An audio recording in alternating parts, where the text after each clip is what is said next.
Chapter 48 Terrible Vision. The cardinal leaned his elbow on his manuscript, his cheek upon his hand, and looked intently at the young man for a moment. No one had a more searching eye than the Cardinal de Richelieu, and D'Artagnan felt this glance run through his veins like a fever. He however kept a good countenance, holding his hat in his hand and awaiting the good pleasure of his Eminence, without too much assurance, but also without too much humility. "Monsieur," said the cardinal, "are you a D'Artagnan from Béarn?" "Yes, Monseigneur," replied the young man. "There are several branches of the D'Artagnans at Tarbes and in its environs," said the cardinal. "To which do you belong?" "I am the son of him who served in the religious wars under the great King Henry, the father of his gracious majesty." "That is well. It is you who set out 7 or 8 months ago from your country to seek your fortune in the capital?" "Yes, Monseigneur." "You came through Meung, where something befell you." "I don't very well know what, but still something."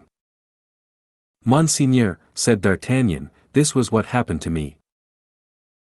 Never mind," resumed the cardinal, with a smile which indicated that he knew the story as well as he who wished to relate it.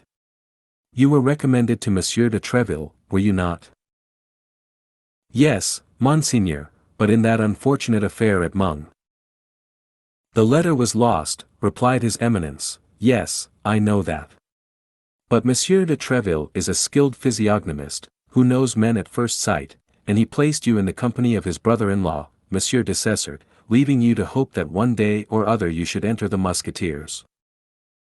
"Monseigneur is correctly informed," said D'Artagnan. "Since that time many things have happened to you. You were walking one day behind the Chartreux, when it would have been better if you had been elsewhere. Then you took with your friends a journey to the waters of Forges. They stopped on the road, but you continued yours. That is all very simple. You had business in England." "Monseigneur," said D'Artagnan, quite confused, "I went hunting at Windsor, or elsewhere. That concerns nobody. I know, because it is my office to know everything. On your return you were received by an august personage, and I perceive with pleasure that you preserve the souvenir she gave you." D'Artagnan placed his hand upon the Queen's diamond, which he wore, and quickly turned the stone inward, but it was too late. "The day after that, you received a visit from Cavois," resumed the cardinal. "He went to desire you to come to the palace. You have not returned that visit, and you were wrong." "Monseigneur, I feared I had incurred disgrace with your Eminence." "How could that be, monsieur? Could you incur my displeasure by having followed the orders of your superiors with more intelligence and courage than another would have done? It is the people who do not obey that I punish, and not those who, like you, obey but too well. As a proof, remember the date of the day on which I had you bidden to come to me, and seek in your memory for what happened to you that very night." "That was the very evening when the abduction of Madame Bonacieux took place."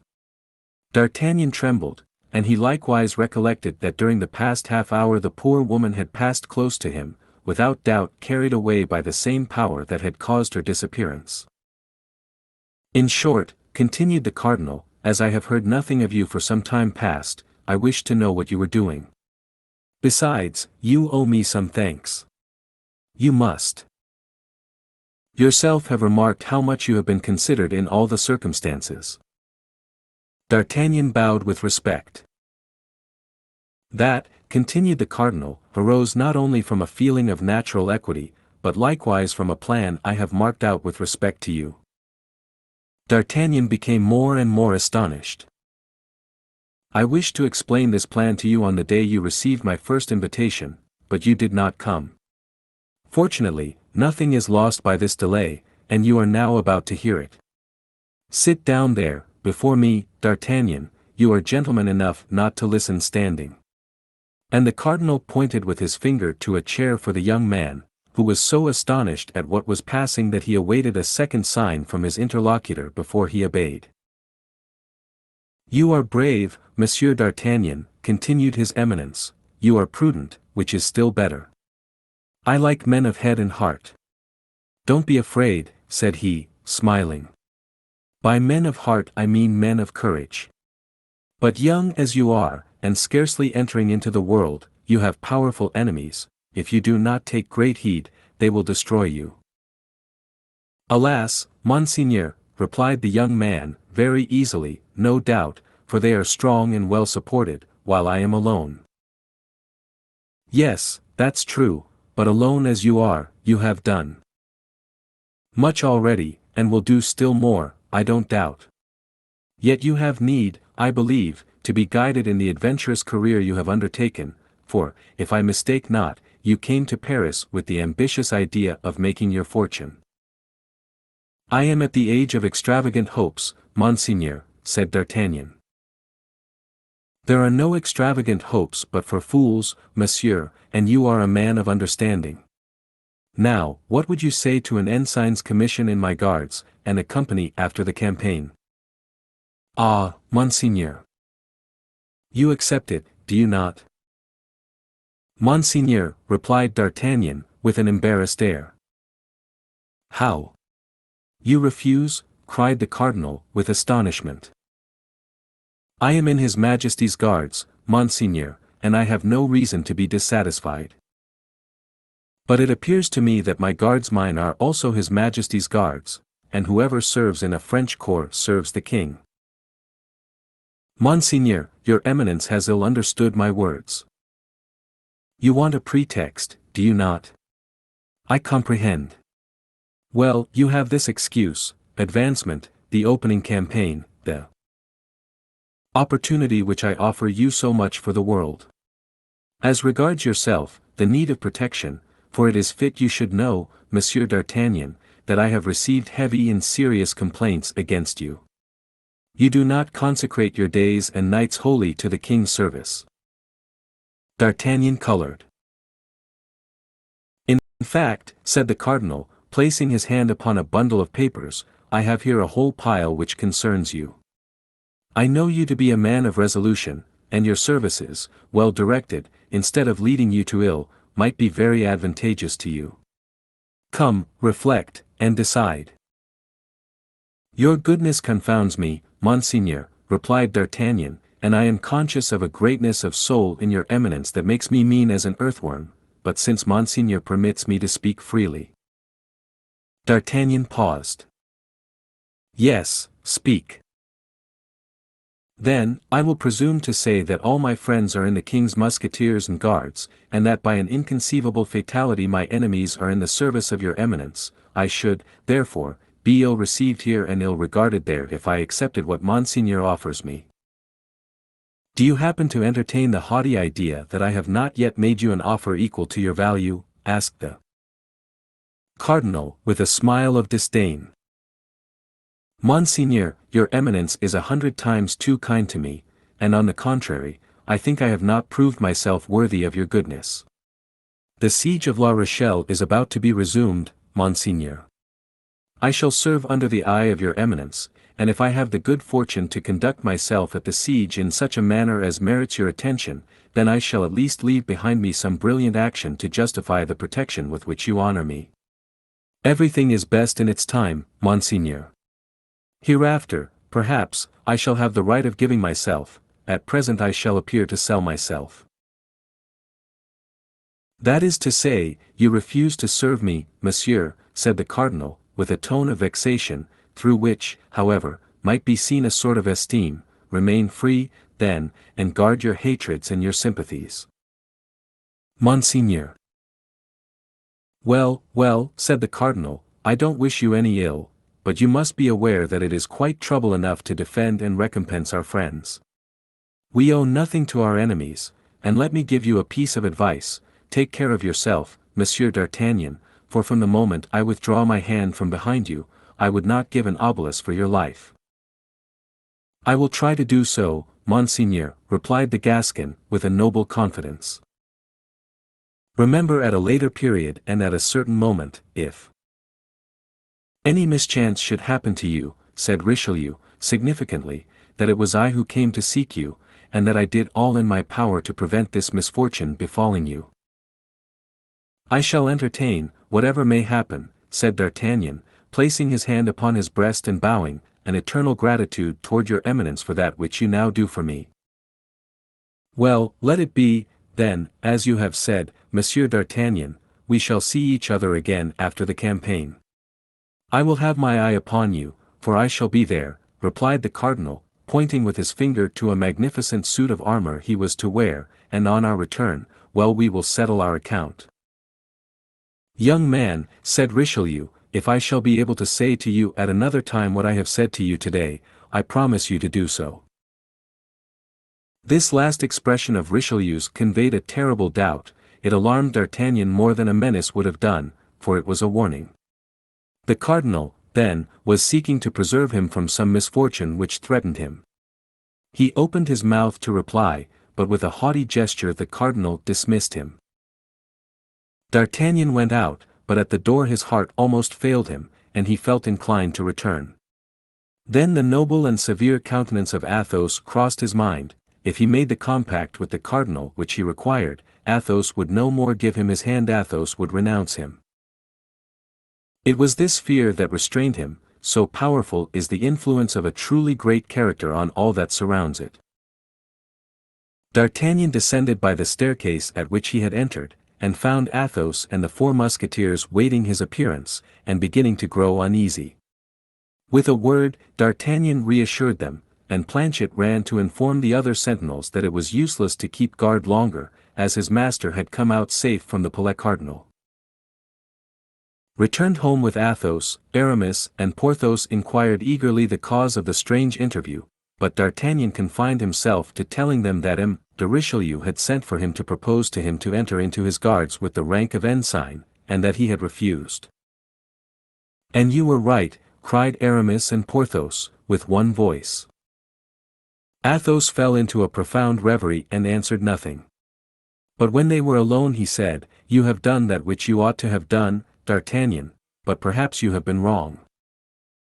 D'Artagnan sighed deeply, for this voice responded to a secret voice of his soul, which told him that great misfortunes awaited him. The whole of the next day was spent in preparations for departure. D'Artagnan went to take leave of M. de Treville. At that time it was believed that the separation of the Musketeers and the Guards would be but momentary, the king holding his parliament that very day and proposing to set out the day after. M. de Treville contented himself with asking D'Artagnan if he could do anything for him, but D'Artagnan answered that he was supplied with all he wanted. That night brought together all those comrades of the Guards of M. de Cessart and the company of Musketeers of M. de Treville who had been accustomed to associate together. They were parting to meet again when it pleased God, and if it pleased God. That night, then, was somewhat riotous, as may be imagined. In such cases extreme preoccupation is only to be combated by extreme carelessness. At the first sound of the morning trumpet the friends separated, the Musketeers hastening to the hotel of M. de Treville, the Guards to that of M. de Cessart. Each of the captains then led his company to the Louvre, where the king held his review. The king was dull and appeared ill, which detracted a little from his usual lofty bearing. In fact, the evening before, a fever had seized him in the midst of the parliament, while he was holding his bed of justice. He had, not the less, decided upon setting out that same evening, and in spite of the remonstrances that had been offered to him, he persisted in having the review, hoping by setting it at defiance to conquer the disease which began to lay hold upon him. The review over, the Guards set forward alone on their march, the Musketeers waiting for the king, which allowed Porthos time to go and take a turn in his superb equipment in the Rue aux. The procurator's wife saw him pass in his new uniform and on his fine horse. She loved Porthos too dearly to allow him to part thus. She made him a sign to dismount and come to her. Porthos was magnificent, his spurs jingled, his cuirass glittered, his sword knocked proudly against his ample limbs. This time the clerks evinced no inclination to laugh, such a real ear-clipper did Porthos appear. The Musketeer was introduced to M. Coquenard, whose little gray eyes sparkled with anger at seeing his cousin all blazing new. Nevertheless, one thing afforded him inward consolation: it was expected by everybody that the campaign would be a severe one. He whispered a hope to himself that this beloved relative might be killed in the field. Porthos paid his compliments to M. Coquenard and bade him farewell. M. Coquenard wished him all sorts of prosperities. As to Madame Coquenard, she could not restrain her tears, but no evil impressions were taken from her grief, as she was known to be very much attached to her relatives, about whom she was constantly having serious disputes with her husband. But the real adieus were made in Madame Coquenard's chamber. They were heartrending. As long as the procurator's wife could follow him with her eyes, she waved her handkerchief to him, leaning so far out of the window as to lead people to believe she wished to precipitate herself.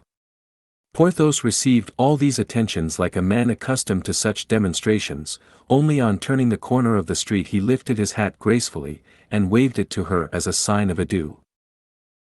On his part Aramis wrote a long letter. To whom? Nobody knew. Kitty, who was to set out that evening for Tours, was waiting in the next chamber. Athos sipped the last bottle of his Spanish wine. In the meantime D'Artagnan was defiling with his company. Arriving at the Faubourg Saint-Antoine, he turned round to look gaily at the Bastille, but as it was the Bastille alone he looked at, he did not observe Milady, who, mounted upon a light chestnut horse, designated him with her finger to two ill-looking men who came close up to the ranks to take notice of him. To a look of interrogation which they made, Milady replied by a sign that it was he. Then, certain that there could be no mistake in the execution of her orders, she started her horse and disappeared. The two men followed the company, and on leaving the Faubourg Saint-Antoine, mounted two horses properly equipped, which a servant without livery had waiting for them. Thank you for watching. We are dedicated to curating literature into some of the best read-along audiobooks anywhere. Please support the channel by clicking like and subscribe. As our supporters grow, we will be able to improve the quality of our publications, add better voices, and make more great books available to our viewers. If you have any requests, feel free to message us anytime. ultimateaudiobooks.com